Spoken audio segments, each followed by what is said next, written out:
자, 일단 가슴 아픈 얘기부터 할게요. 제가 지난 금요일 날 모 프로그램을 찍고 있었는데 옆에 와서 어떤 분이 그러시더라고요. 이거 어떻게 해? 이거 어떻게 자꾸 그러시는 거예요? 그래서 뭘 어떻게 해? 그랬더니 저 안 보고 있었는데 가뜩이나 멘탈 잡고 있었는데 이거 어떻게 해야 돼요? 이거 어떻게 해야 돼요? 그래서 뭐요 봤더니 마지막 날 코스피가 쫙 밀렸죠. 쫙 밀리면서 2300이 깨졌어요. 2267까지 밀렸는데 가뜩이나 안 보고 멘탈 잡고 있었는데 옆에 와서 자, 저 같은 사람들은 직업병이 있습니다. 보면은 그 직업병이 이렇게 아우, 야야야, 좋다. 자, 직업병이 있습니다. 자, 이렇게 여기를 자 지지선으로 하기로 하죠. 자, 내일부터는 요거 왔으니까 자, 이렇게 갈 수 있는 코스피가 될 수 있도록 자, 여러분 노력해 주시길 바라겠습니다. 지지선이죠, 지지선.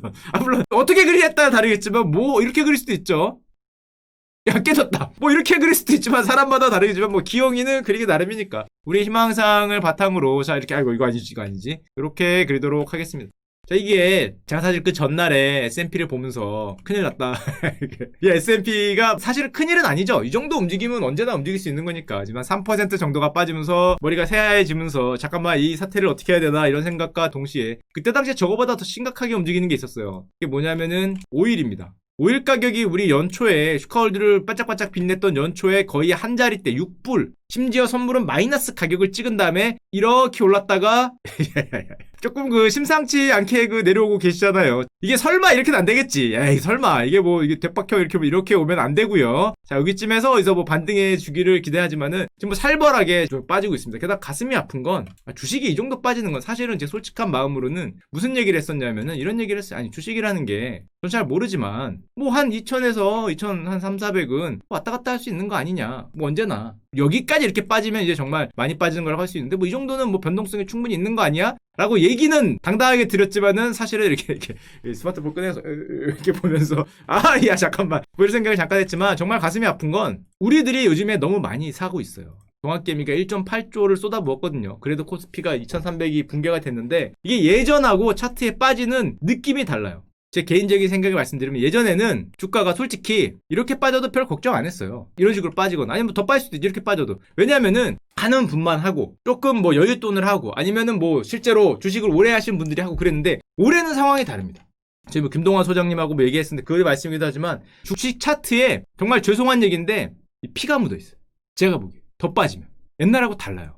너무 주식을 안 하던 분이 주식을 샀고 손실이란 거를 안 보던 분들이 손실을 보고 옛날에는 100만 원으로 하는 분들이 요즘에 다 같이 분위기 푸니까 1000만 원으로 하고 1억으로 하고 내가 가지고 있는 자산의 상당히 큰 부분을 주식에 넣고 지금은 예전과 달라요. 이게 올해 아마 거의 10년 내에 이렇게 코스닥 정말 빵 올랐다가 옛날에 2000년대 IT 버블 때 빠진 거 이후로는 거의 20년 만에 우리 개인들 입장에서는 만약에 빠지면은 정말 가슴 아픈 나라? 우리들이 과거와는 지금 다른 상황이기 때문에 여기서 빠지면은 정말 가슴이 아픈 상황이 우리의 정말 많은 게 걸려있는 정말 중요한 순간이라고 할 수 있는데 사실 저 같은 경우는 워낙에 빠지고 오르는 걸 많이 겪었기 때문에 게다가 빠지면 더 사지 그냥 이런 생각을 갖고 있고 제가 갖고 있는 자산에 주식 비중을 정말 극단적으로 높여있는 상황은 아니기 때문에 내리면은 더 사지 이런 생각을 갖고 있지만은 우리 주변이 다 그렇진 않잖아요.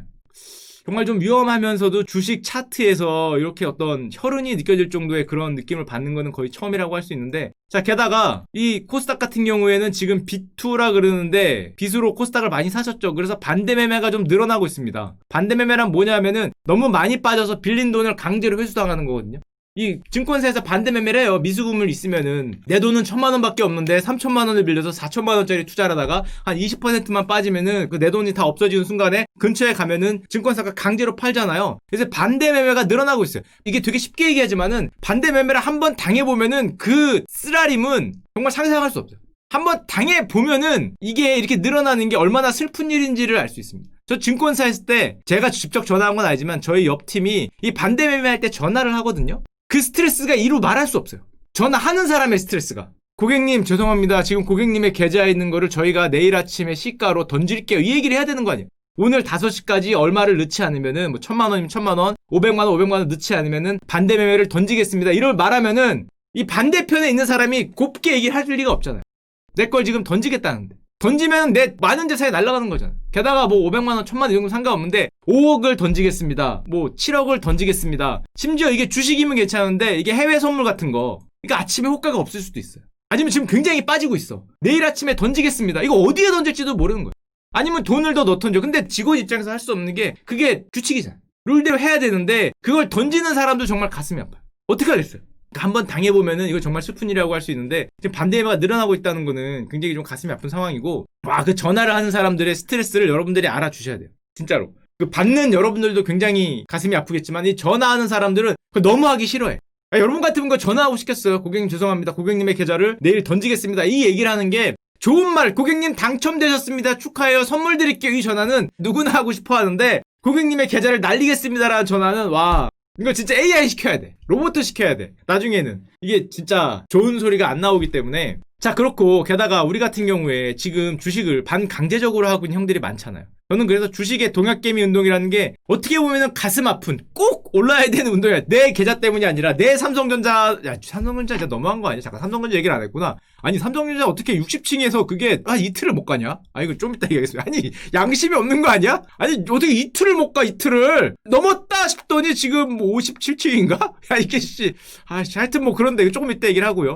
이게 반강제적으로 하고 있잖아요. 왜냐면은 젊은 사람들 보면 예전에 말씀드렸지만 취직하고 결혼하고 대출받아 집 사는 거를 1단계, 직장생활로 대출 갖고 살다 보면 뭐 집값이 오르니까 자산이 형성되는 게 2단계, 이런 걸 했는데 이 경제 사이클이 지금 붕괴됐어요. 이게 안 되잖아요. 이렇게 사이클이 와야 되는데 이 1단계가 안 되니까 이거를 하기 위해서 소위 말해 종잣돈을 만든다든지 아니면은 뭐 시드머니를 만들기 위해서 또는 직접적으로 이걸 하기 위해서 정말 큰 돈을, 정말 자기가 감당할 수 없는 큰 돈을 주식시장이나 아니면 종목에 넣었을 때 그 마음의 흔들림, 그 괴로움이라는 거는 진짜 이루 말할 수 없거든요. 제가 그거를 못해서 증권사에서 대박이 못 났잖아요. 제 한도까지 아니면 정말 이 힘든 그 상황을 참아가면서 자신의 뭐 피를 갈아 넣어가면서 수익을 올려야 되는데 그 스트레스를 받기 싫으니까 요만한 걸로 단타 치다가 뭐 결국에는 증권사에서 대박을 못 내고 뭐 그냥저냥 BEP 하는 정도로 끝났는데, 우리들은 이 괴로움을 동학개미 전 국민이 사실은 뭐 반강제적으로 경제 사이클이 무너지면서 뭐 영끌에서 사고 비트에서 사고, 누가 그러고 싶겠어요?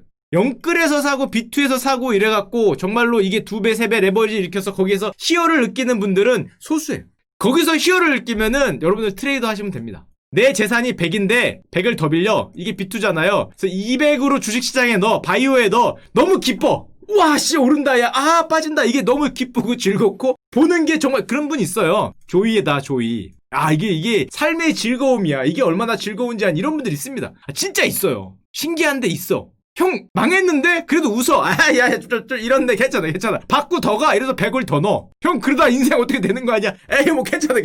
뜨겠지 뭐. 이게 38 광땡 섰다도 아니고. 이거에 조의를 느끼는 사람도 있어요. 이런 분들은 이런 걸 하면 되는데, 과거에는 어떤 이런 것들을 위해서 갔는데 요즘엔 그게 아니라 여기서 아픔을 느끼는 사람도 다 같이 들어와 있어요.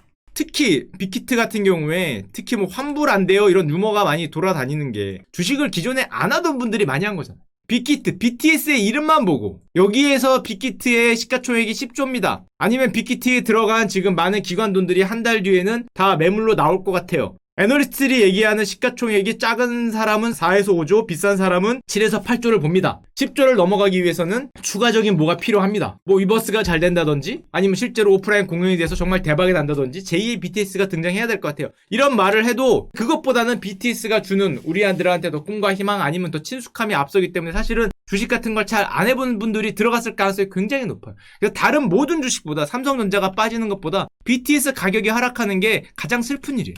제 개인적으로. 물론 3점 빠진 것도 슬프긴 하지만 이게 이렇게 빠진다는 거는 이게 어떻게 이렇게 일방적으로 빠지겠어요? 이게 던지는 거거든. 더 빠질 수도 있어요. 물론 더 오를 수도 있지만 이게 이렇게 많이 쭉쭉 내려오는 거는 물량이 쏟아져 나온다는 말과 비슷하고 받았던 사람들이 못 버티고 지금 전부 다 던지고 있다는 그런 뜻으로 약간 들리거든요. 물론 여기서 이제 기관 물량들이 나올 수도 있겠지만 지금 이렇게 던진다는 거는 사실은 어떤 강력한 투자 철학이나 강력한 빅히트에 대한 어떤 예상 아니면 미래에 대한 비전을 갖고 들어간 분들은 뭐 빠져도 뭐 그냥 그렇게 생각할 수 있어요. 전문가스럽게 대응할 수 있는데 실제로 주식을 안 해보다가 빅히트라는 이름만 받고 아니면 정말 돈을 많이 벌 수 있을 것 같다는 사람들의 말만 듣고 들어갔다가 여기서 여기를 손실을 보면은 그런 분들이 많으니까 이렇게 또 가슴 아프게 내려오는 게 아니라고 생각이 되고, 우리가 결정적으로 기성세대라고 말하면 좀 너무 진부한 표현이고 우리 사회는 조금 제 생각에는 좀 반성 저 같은 사람이 반성이라고 얘기하면 좀 너무 거창한 것 같고, 강제적으로 우리 동학개미의 이것처럼 일로 몰아갈 수밖에 없는 이 상황을 조금 미안해해야 돼요. 제 개인 느낌은. 이 말이 좋아 동학개미인 거지. 야, 누가 그렇게 고통받으면서 투자하고 싶겠어. 야, 그게 그렇게 즐겁고 행복한 일이었으면 우리 아빠 때도 이거 다 했겠지. 우리 아빠 때는 그렇게 안 하다가 요즘에 다 같이 일로 들어간 이유가 뭐겠어요? 미안해 해야 돼요. 젊은이들이 일로 가는 거를 쟤들 왜 그러나 이렇게 생각하는 게 아니라 일로 갈 수밖에 없게 만든 거를 미안해 해야 돼. 개인적인 생각이. 아, 이게 즐겁고 행복한 거면 옛날에도 다 했겠지. 근데 옛날에 안 하다가 요즘에 그렇게 많이 한다는 거는 뭐 사회 분위기도 있겠지만은 반강제적으로 그렇게 하는 거죠. 이 중에서 요즘에 쉬워진 게 뭐가 있겠어요? 거기다가 요 투자라는 어려움이 하나가 더 20대부터 심지어 빠르면 뭐 10대 후반부터 이런 게 생기는 거니까 이게 벌기 시작하면 즐거운데 사실은 어떤 스트레스, 고통을 안고 가는 거예요. 옛날에 트레이더는 별명이 뭐였냐면은 나의 스트레스를 돈으로 바꾸는 직업이었어. 실제로 그렇게 불렀어요. 야, 너희들 왜 돈 많이 주는지 알아? 우리 본부장님이 얘기해요. 앉아갖고. 그때 프로라 그랬는데 슈프로. 예, 그럼 너희들 왜 이렇게 돈 많이 주는지 알아? 잘 벌었어요. 그랬더니 잘 벌긴 뭘 잘 벌어. 너희 스트레스를 회사 이익으로 바꾸는, 돈으로 바꾸는 직업이기 때문에 스트레스를 돈으로 쳐주는 거야. 이런 얘기를 했어요. 이게 사실은 이 전 국민이 이거에 뛰어든다는 거는 전 국민이 스트레스를 돈으로 바꾸는 역할을 하고 있기 때문에 미안해야 되는 거야. 이거를 강제적으로 이렇게 하게 되는 걸.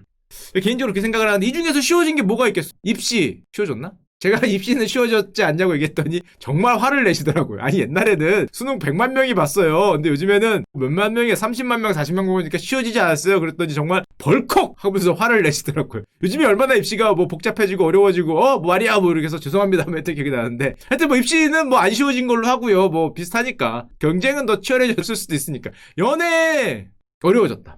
연애 어려워졌지. 경제적인 게 펴지고 해야 연애가 되는 거지. 요즘에 서로 만나서 따기 때리기 바쁜데 남녀가 만나서 인터넷에서 만나면 그렇게 원투 스트레이트 어퍼컷을 날리기 쉬운데 이게 쉬워졌을 리가 없지. 취업은 말할 것도 없고요. 결혼은 이건데 결혼은 택도 없죠. 직장 생활은 직장에 들어가야 있는 거지. 직장에 들어가야. 그러니까 말할 것도 없고 노후는 노후 지금 문제가 되니까 이거 하는 거잖아. 쉬워진 게 하나도 없어.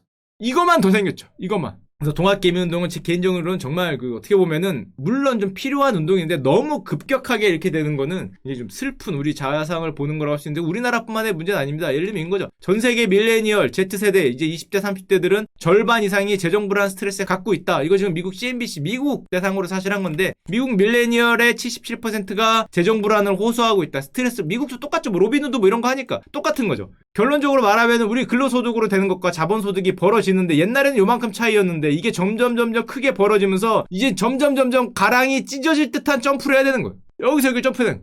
여러분들의 자식은 가랑이 찢어지는 게 아니라 장대 높이 뛰기를 해야 될 수도 있어요. 장대 높이 뛰기. 여기서 여기 뛰어야 될 거 아니야. 아니 이게 그렇다며. 뭐 이거 옛날에 많이 나왔잖아요. 뭐 자본소득은 뭐 이렇게 올라가고 근로소득은 이렇게 올라간다며.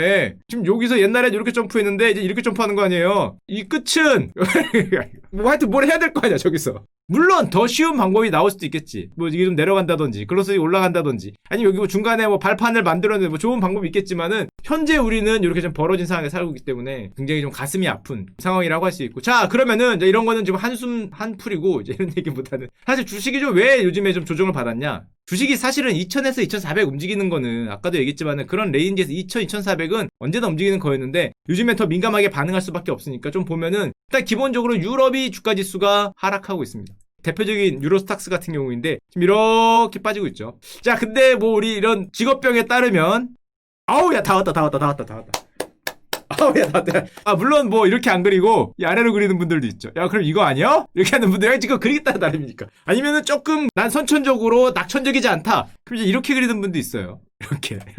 아 이거 못된 형들이에요. 자 못된 형들이니까 자 그림을 이렇게 그리는 형들을 쳐다보지 말고 야 우린 긍정적으로 아 이거 대박이잖아 이거 여기 주전자 입구라 그러죠. 이거 원형 천장형. 자 다 온 걸로 하겠습니다. 야, 물론 이거 어디서부터 그에 따라 다르겠지만 자 이렇게 하고요. 자 여기서 그리는 형들은 그 나쁜 형들이에요. 못된 형들이라고 생각을 하고 심지어 여기서 온 다음에 손잡이에 와서 아래가 깨진다 뭐 이런 얘기 하는 형도 있어요. 자 듣지 않으시면 됩니다. 에에에에 무슨 생각이야. 자 그러면 안 되고요. 지금 같은 상황에서 이 차트가 지금 어떤 차트인데 자 요렇게 기형이를 티라노사우루스 꼬리를 이렇게 그리는 걸로 하고요. 자 그럼 유럽은 왜 빠지냐? 야 뻔하죠.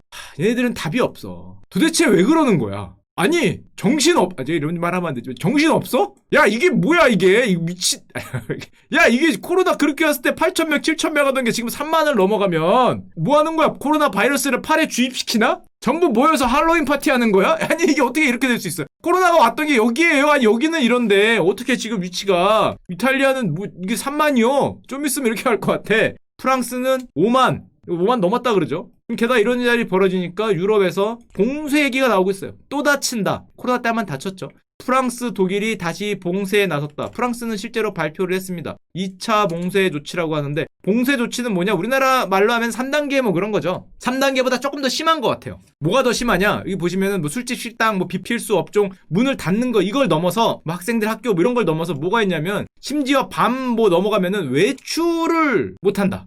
밖을 나올 때는 외출을 정당화하는 문서 제출이 필요하다. 그러니까 한마디로 집문 밖에 나오려면은 문서 들고 나가야 되는 거예요. 나는 출근 중입니다. 뭐 이런 거 들고 나갈 수 있는 거예요. 이 봉쇄라는 게 정말 극단적인 봉쇄까지도 갈 수 있는, 아직은 저기까지 갈지 모르겠는데 현재도 외출을 정당화하는 문서 제출이 필요하다. 어기면은 벌금이 내릴 것이다. 야, 이거 통금이잖아. 거의 통금을 하는 상황이니까 2차 봉쇄 조치라고 합니다. 이게 더 심해지면은 정말 극단적인 통금까지도 갈 수 있는데 지금 독일 같은 경우에 일단 부분 봉쇄예요. 독일 같은 경우에는 프랑스보다 덜 봉쇄긴 한데 그럼 미국은 예전에 뭐 2차 뭐가 걱정된다 뭐 그런 적이 있었잖아요. 요때 한번 코로나 때 왔다가 빠진 다음에 2차 뭐가 걱정된다 하다가 내려가서 사실은 끝난 줄 알았는데 2차가 아니라 3차예요. 10만입니다. 지금 전 세계 같은 경우에 1일 확진자가 코로나 옛날에 많이 말씀드렸지만 50만 명을 이미 넘었고, 자 그러다 보니까 지금 미국과 유럽이 예전에는 코로나 때 기억이 나실지 모르겠지만은 저렇게 코로나가 늘렸을 때 미국과 유럽을 대서양 봉쇄를 했었거든요. 북미 남미가 있고 여기 유럽이 있으면은 유럽 대륙과 남미 대륙을 여기를 대서양을 봉쇄했어요. 이때는 유럽에서 확진자가 엄청나게 늘고 있었고 이때는 미국은 사실 별로 시작을 안 했기 때문에 대서양 봉쇄령 이런 걸 했는데 지금은 양쪽에 다 박살나고 있어요. 양쪽에 다 박살나고 있기 때문에 봉쇄고 나발이고 뭐 이게 될 리가 없죠. 자, 게다가 미국 같은 경우에 한술 더 떠서 요즘에 선거입니다. 여러분들이 이 방송 끝나고 이제 다음 주로 들어가면은 바로 미국 대선이에요. 미국 대선이 정말 치열하거든요. 바이든이 이길 걸로 예상을 했는데 요즘에 트럼프 지지자들의 결집하면서 요게 느낌이 올라가요. 사전투표는 이미 엄청나게 했고. 그러니까 이게 서서히 이렇게 되면서 승부는 예측 불가다. 이런 얘기를 하니까 뭘 하게 돼요? 유세전이 미쳤어요. 당장 다음 주입니다. 얼마나 유세전이 치열할 거야. 사람 왕창 모아갖고 유세전 하느라고 지금 난리거든요. 얼마나 유세전 하라고 난리냐. 미국 CNN 방송이 치열한 유세하는 데를 카운티의 주민들을 조사해보니까 82%의 지역에서 코로나 확진주가 크게 늘었다. 전부 모여서 막 이런 거 해야 되니까 트럼프 뭐 바이든 뭐 이런 거 해야 되니까 지금 200% 300% 환자들이 증가한다는 거죠. 다음 주가 대선인데 누굴 말릴 거야? 트럼프를 누가 말릴 거예요? 누가? 트럼프 아저씨가 야 내가 이거 한다겠다는데 저기 무슨 뭐 질병관리본부에서 나왔습니다 하고 끌어내릴 수 없잖아. 가장 막강한 스트롱맨이 한다니까 막을 수 없는 거니까 지금 미국 같은 경우는 1일 확진자 10만을 돌파했어요. 와, 이게 두 자리가 갈 날이 오는구나. 이게 옛날에 4만도 높다 그랬는데 10만을 돌파했어요. 이게 미국 유세가 끝나면 조금 가라앉기를 좀 기대를 하긴 하는데, 그러니까 이걸 정리해보면은 금융시장 같은 경우에는 유럽의 경제 봉쇄 조치가 현실화되고 있고, 그러니까 한마디로 변동성이 확대된다 이런 표현을 쓰고, 다행인 거는 대선이 다다음 주나 다다다음 주가 아니라 다음 주입니다. 아주 멀리 남은 게 아니라 바로 코앞이기 때문에 이 불확실성이 다음 주 중반이면 해결될 것 같아. 야, 빨리 좀 하자, 빨리 좀. 야, 진짜, 보는 내가 진짜, 아유, 뭐만 빠지면 미 대선 때문이래. 야, 빨리 좀 하자. 그냥 누가 되건 간에. 다음 주에 일단 결론이 날 것 같고요. 결론적으로는 코로나가 지금 엄청 확대되면서 미국도 유럽도 지금 서로 봉쇄기가 나고 있는데 그 와중에 미국 대선은 하고 있고 우리는 영끌 투자를 들어와서 여기서 가장 지금 가슴 아픈 포지션으로 지금 덜덜덜 떨고 있는 상황인데 뭐 우리나라만의 이슈도 있죠. 예를 들면 이런 거. 대주주 3억 원 넘는 거 이제 과세를 하겠다. 이럴 경우에 혹시 매도 물량이 나오지 않을까? 이런 걱정이라든지 아니면 삼성전자 뭐 상속세 이런 음모론도 있더라고요. 상속세가 있는데 삼성전자 주가가 빠지면 빠질수록 왜냐면 고인 사망 전후 2개월 동안의 평균가거든요. 자, 그러다 보니까 삼성전자 주가가 내려가면은 상속세가 줄어드니까 주가를 내리고 싶은 유인이 있지 않겠냐? 뭐 이런 음모론도 있는데 안 됩니다. 그냥 이게 안 돼요. 여러분 그 주식의 신은 제가 보기에는 확실히 계십니다. 확실히 계세요. 왜 계시냐?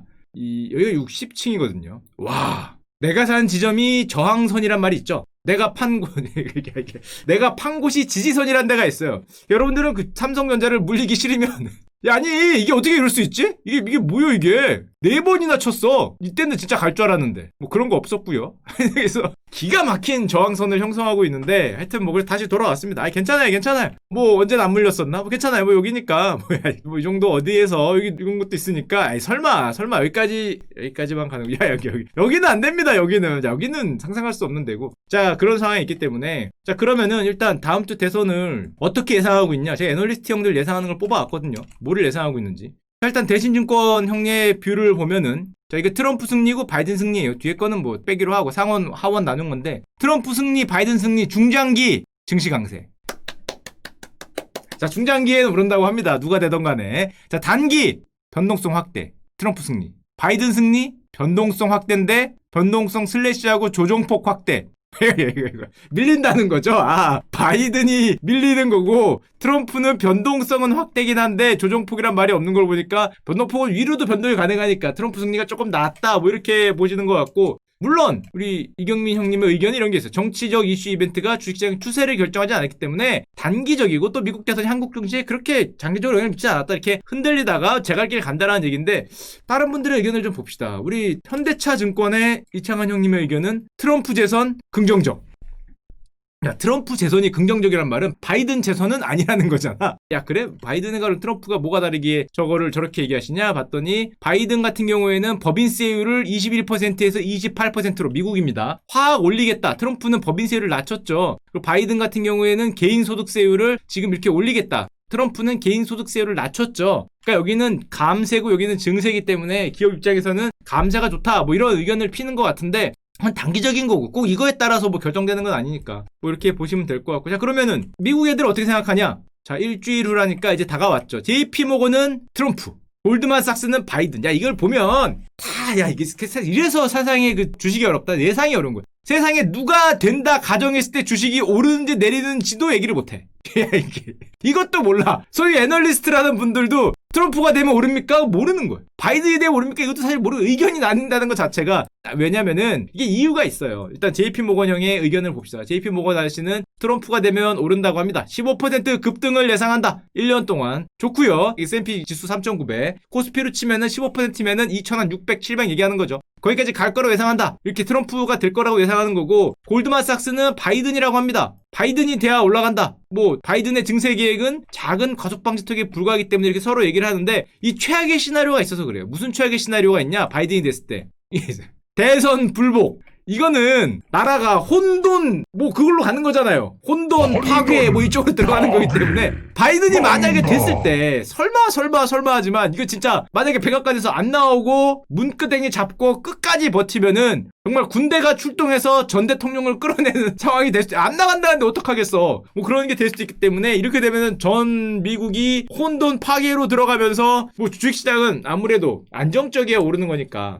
가장 최악의 시나리오로 갈 수 있으니까, 차라리 트럼프가 연임을 하면은 이런 변동성은 없지 않겠냐 뭐 이런 거를 뭐 기대하는 것 같고요. 자, 그랬을 때 물론 월가는 어떻게 베팅하고 있냐? 월가는 돈을 베팅하는 데니까 일단 바이든 쪽으로 많이 기우는 것 같습니다. 이거 후원금을 5배 몰아줬다는 거는 물론 트럼프가 너무 우측이니까 그런 것도 있고, 기본적으로 월가는 확률 높은데 돈을 넣는 거니까. 내가 트럼프 형한테 돈을 넣었다가 바이든 형이 되면은 떼찌떼찌 하겠죠. 그러니까 확률 높은 데를 넣어서 이제 바이든 형이 되면은 내가 바이든을 지지했다 뭐 이런 게 되니까 그쪽으로 좀 많이 가고 있는 것 같고, 물론 지금 막판으로 갈수록 예전에도 얘기했지만은 이 힐러리 누나하고 트럼프 형하고 싸울 때는 힐러리 누나가 이만큼 위에 있었고 트럼프 아저씨는 이 바닥에 있었어요. 그런데도 이걸 역전했죠. 그때 뭐 샤이표라고 말하기 부끄러워. 트럼프를 지지하는 게 왜 부끄러운지 모르겠지만 부끄러워하는 백인들이 잽싸게 찍어서 저는 1번이에요. 그리고 실제 들어가서는 2번 찍은 사람들이 늘어나서 트럼프 형이 낼름 역적을 한 적이 있었는데, 지금은 살얼음 우세라고 할 정도니까 실제로 투표를 해봐야 되지 않을까 생각을 하고 있습니다. 무슨 프로그램 중인데 모 형님이 저한테 갑자기 이 스마트폰을 들이대더니 술자리에서 그러는 거예요. 트럼프일 것 같아? 바이든일 것 같아? 그래서 모르겠어요. 세상은 바이든이라고 얘기하는 것 같던데 확률은? 그랬더니 갑자기 자기는 트럼프래. 그 형이 좀 만취했어. 아니, 그러더니 갑자기 동영상 녹화를 딱 누르더니, 자, 누가 이길 것 같아? 이래요. 그래서 이거 왜 찍어요? 이거 바이든 아니겠어? 그랬더니 자, 이거 내기입니다. 내기 뭐 몇만 원 빵이에요. 그러더니 야, 다시 얘기 이러고 있더라고요. 갑자기 이걸 되니까 야, 트럼프인가? 야, 이렇게 생각하면 돈을 걸라 그러니까 갑자기 트럼프인가라는 생각이 문득 들었는데, 술 먹으면서도 내기하면 안 돼요. 자, 그런 거는 하지 않도록 하고요. 그래서 지금 바이든이 살얼음 우세라고 하는데, 와, 느낌상은 정말 치열할 것 같다.